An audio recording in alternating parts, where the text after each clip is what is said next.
Positive atheism Telugu channel ప్రేక్షకులకు స్వాగతం.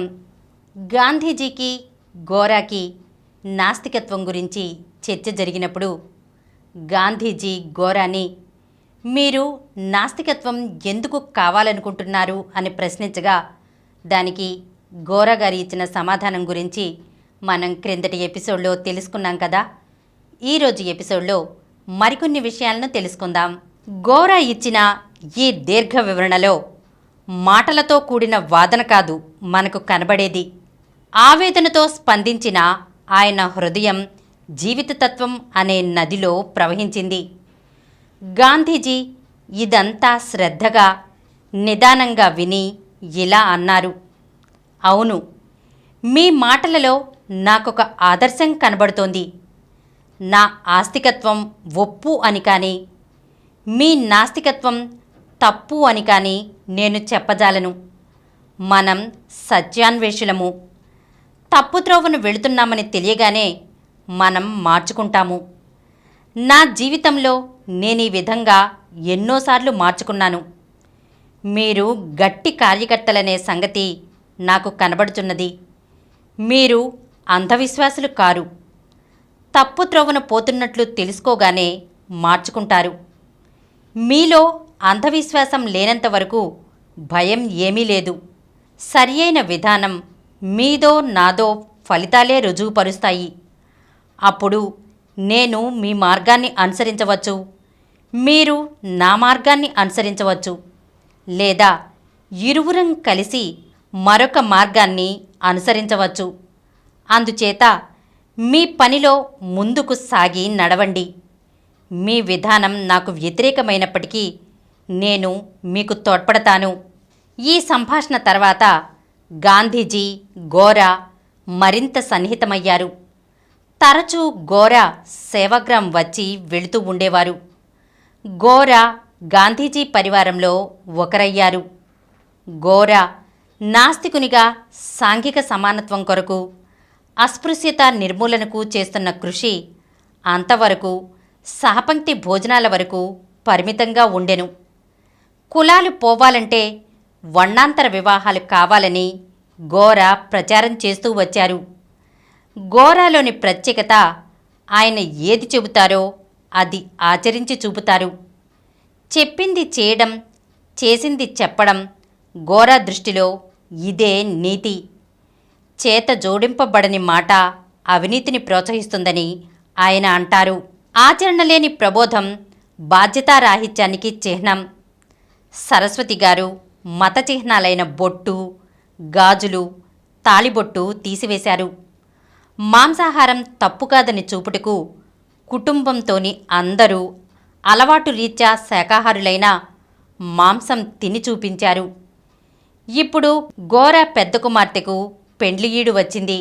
అంటరానితనం పోవాలంటే కలిసిమెలిసి భోజనం చేస్తే చాలదు, కలిసిమెలిసి వివాహాలు కూడా చేసుకోవాలని చెప్పే గోరా కుటుంబం ఈ విషయంలోనూ ముందు నిలిచింది.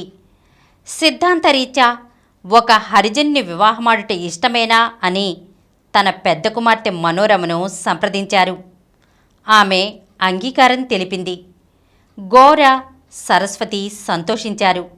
ఇక వరుని కొరకు చూశారు. సమాజం దృష్టిలో వ్యవసాయ కూలీ కొడుకు, నిర్ధనుడు, విద్యాహీనుడు.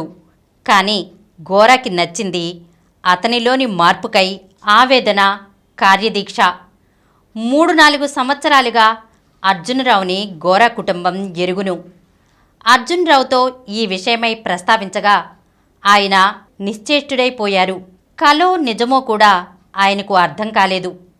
అర్జునరావు తండ్రి ఎక్కడో మాలపల్లిలో ఒక మూల గుడిసెలో ఉంటూ ఇంత అంబలి త్రాగి బ్రతికే తనకు గోరాతో వియ్యమా అని నమ్మలేకపోయారు. గోరా ఈ నిర్ణయాన్ని బయటపెట్టగానే బంధువులు, మిత్రులు గోరాకి పిచ్చి ఎత్తిందన్నారు. బంగారం లాంటి పిల్ల జీవితాన్ని పాడు చేస్తావా అని నిందించారు. పిల్లల మీద నీకు హక్కు లేదు, మేము తీసుకుని పోయి పెంచి పెళ్ళిళ్ళు చేస్తామని బెదిరించారు కొందరు చుట్టాలు. మీ ఆయనకు బుద్ధి లేకపోతే నీకైనా బుద్ధి ఉండొద్దమ్మా అని సరస్వతి గారిని నిందించారు మరికొందరు. నాకీ పెళ్ళి వద్దు, నాకిష్టం లేదు అని చెప్పవే, మీ అమ్మా నాన్న ఏం చేస్తారో చూస్తామని మనోరమను నిలదీశారు మరికొందరు. సరస్వతి గారి తల్లి, గోరా తల్లిదండ్రులు తీవ్రంగా వ్యతిరేకించారు. ఉరుములు, మెరుపులు, పిడుగులు, తీవ్రమైన గాలివాన అయినా తట్టుకుంది గోరా కుటుంబం. తట్టుకోవడమే కాదు, తన నిశ్చయం నుంచి వేసమంతైనా చెలించలేదు. కఠోర దీక్ష చివరకు వ్యతిరేకత తేలిపోయింది. మొండివాళ్లు అని సమాధానం చెప్పుకున్నారు. గోరా తన కుమార్తె వివాహం గురించి చేసుకున్న నిర్ణయం గాంధీజీకి తెలిపారు.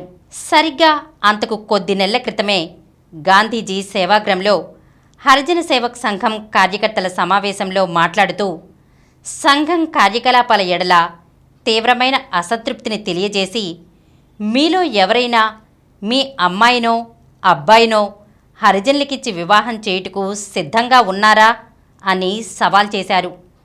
ఒక్కరు కూడా గాంధీజీకి హామీ ఇవ్వలేకపోయారు.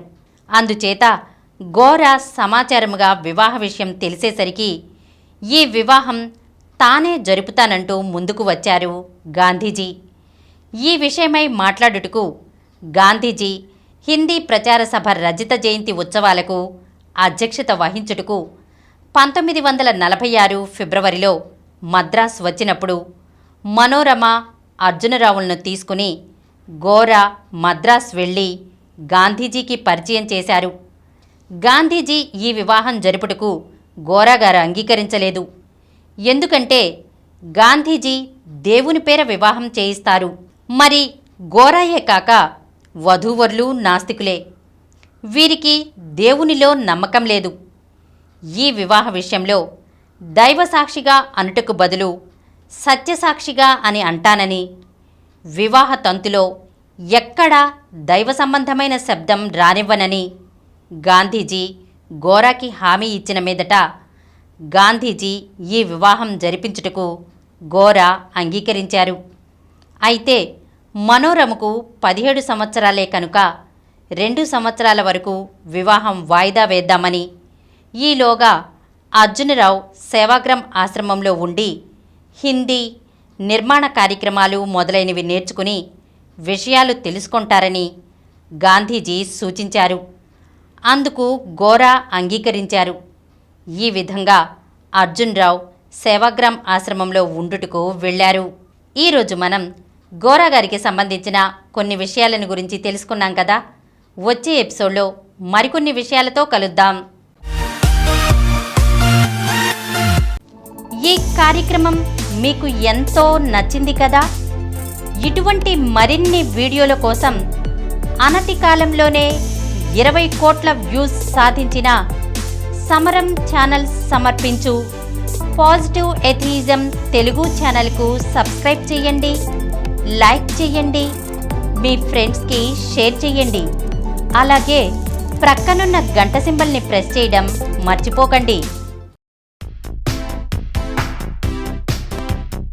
Please download Samaram Channels app from Google Play Store and watch your favorite channels. Click the bell icon and subscribe to the channels.